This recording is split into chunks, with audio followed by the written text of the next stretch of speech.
Alors une autre erreur que font fréquemment les amateurs, peut-être c'est votre cas aussi, c'est après une erreur, après un mauvais coup, de vouloir à tout prix rattraper cette erreur-là. Hein, que ce soit un coup ou un trou, de vouloir rattraper. Le problème, c'est quand on va rattraper, on va plutôt se mettre dans un mode en surjouer. D'accord? Je vais surjouer, je vais essayer de faire plus que je ne sais faire. Donc je vais prendre des risques. Et c'est pas négatif de prendre des risques. Ce qui est négatif, c'est de prendre des risques dans un état émotionnel qui est plutôt négatif.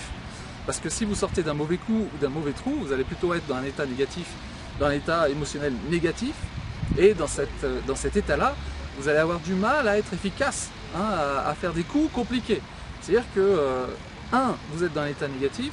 2, vous demandez à votre cerveau, ok, voilà ce qu'on va faire, c'est-à-dire qu'on va rajouter une couche sur un coup qui est compliqué.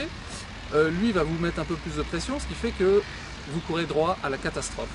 Donc après un coup raté ou un trou raté, pour vous économiser vraiment mentalement et puis économiser du coup beaucoup de points, faites le coup le plus facile. D'accord? Derrière, faites le coup le plus facile. Posez-vous cette question.